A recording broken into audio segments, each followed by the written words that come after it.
My sister was 38 weeks pregnant and she was on a time crunch. She had to go into labor before her husband left for a work trip, otherwise he wouldn't be there for the birth. So as her doula, I pulled out everything I knew to get labor started, and whammo bammo, it worked. My little nephew was born that weekend. And today, I want to show you how to do the same. By the end of this video, you will know the evidence-based, highly effective tools you can use to go into labor on your own terms. But first, my name is Maria. I'm a Lamaze certified childbirth educator, a doula, and owner of the Natural Birth app, which, depending on when you're watching this, it might still be called Natural Birth by Echo, or it might be called Primal Pregnancy. We're going through a bit of a rebrand. Thank you for being patient. Either way, it is linked below if you want to check it out.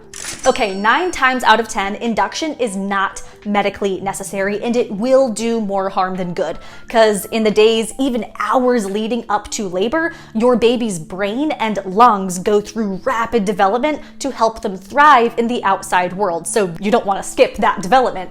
However, if you have preeclampsia, intrauterine growth restriction, maternal hypertension, or if, like my sister, your husband is going out of town and you desperately want him to be there, then you may decide that an induction is best for your unique situation. Fair enough, it's your birth. So how do you do it naturally? First things first, ripen your cervix. A ripe cervix is soft, it's thin, and it's ready to begin dilating. If your cervix is unripe, it's firm, it's closed, and contractions won't do anything. It's just your uterus squeezing your baby against a closed door. They're not coming out anytime soon. So ripen the cervix to open the door and help ease them out. And there are several ways to do this. First of all, dates. These aren't just a tasty snack. A 2011 study in the Journal of Obstetrics and Gynecology found that women who ate between 70 and 100 grams of dates every day experienced significantly more cervical ripening,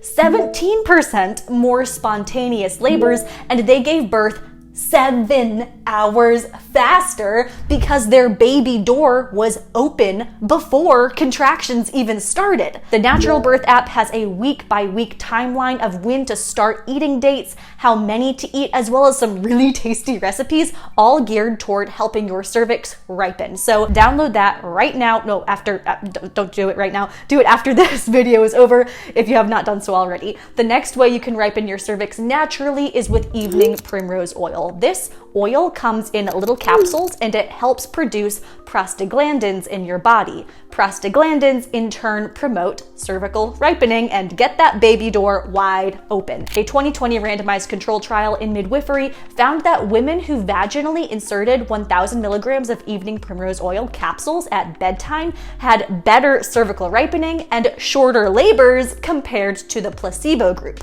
Again, the app has a follow-along schedule for when to start your evening primrose oil, how much, how often, so you can go into labor whenever your body is ready. The next thing you can do to get your baby out is the same thing you did to get your baby in.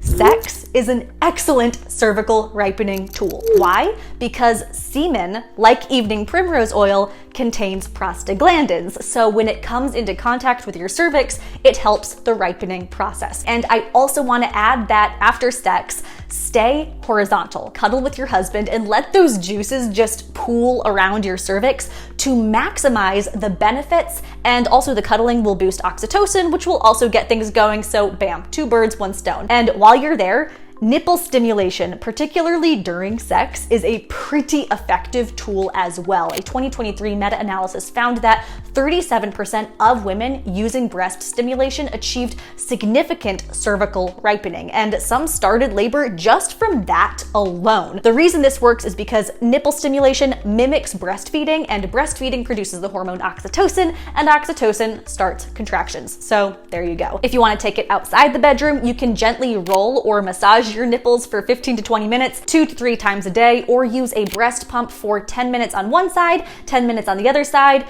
And for whatever reason, it was found to be more effective when you switch sides like that. Now that your cervix is ripe as a peach, you need 2 more things to start labor: a well-positioned baby and a boost of oxytocin. First things first, get your baby in position. When their head is down, gravity will apply gentle pressure, pressing your baby's head against the cervix, helping it to open and dilate. There are a few ways to do this. I have a whole video on getting your baby into proper position. You can watch that right here.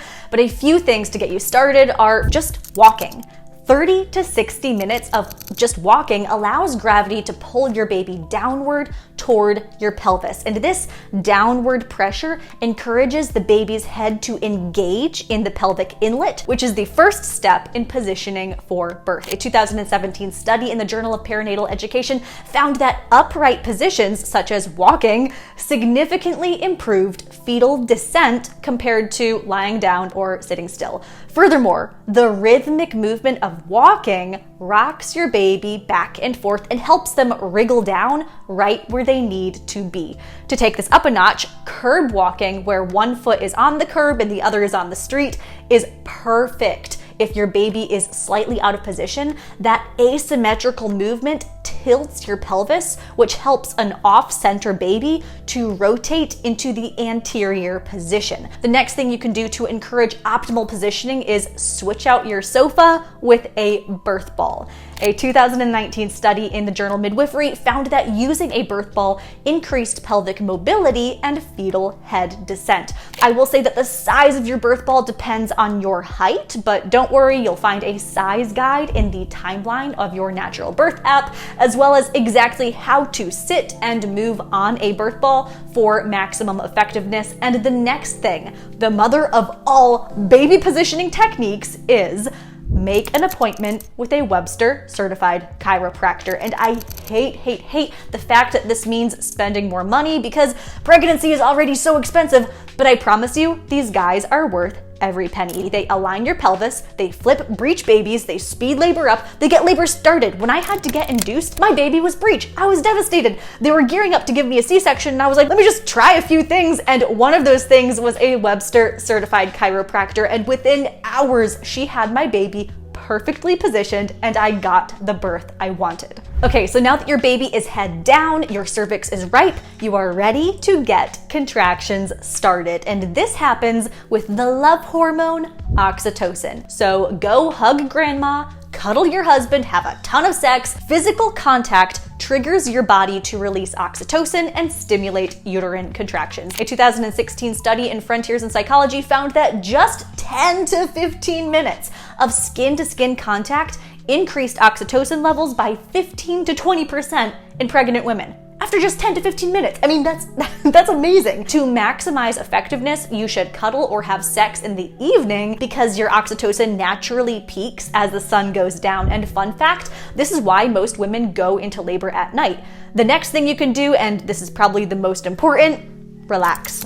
Literally, just take a deep breath. It's all okay. I know you might not feel okay, but hear me out. When you're stressed or you're anxious, your body thinks, I'm not safe. I can't have my baby here. And it will send a group of stress hormones called catecholamines that prevent you from going into labor. It's a survival mechanism. So you need to reassure your primal brain that all is well. Take it easy, and I will show you exactly how to do this in the Primal Pregnancy membership. That is going to be launching in a few weeks, so stay tuned because I get it. It is so frustrating when someone's like, just take it easy, chill out. Like, what does that mean? That doesn't mean anything. Those are just words. Don't worry, I've got you. You will actually know how to calm your primal brain and relax your baby out.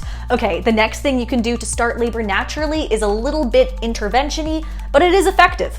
A membrane sweep. This is where your midwife inserts a gloved finger into your cervix and sweeps it around the edge, separating the amniotic sac from the cervical wall. It takes just a minute or two, and it can be quite uncomfortable. Normally, I am not a fan of membrane sweeps, but it is better than a full-on medical induction. In a 2020 Cochrane systematic review, 59% of women who had a membrane sweep went into labor within 1 week, and when those women were between weeks 40 and 41 of their pregnancies, as many as 56% went into labor within 48 hours. In total, it was shown to reduce the need for medical induction by about 20%. And I also want to point out that the efficacy of the membrane sweep was higher when the cervix was already ripe. So yet another reason to get your cervix ripe, eat your dates, take your primrose oil, and bang your husband. The next labor induction hack is acupuncture. Now, I don't have any personal experience with acupuncture,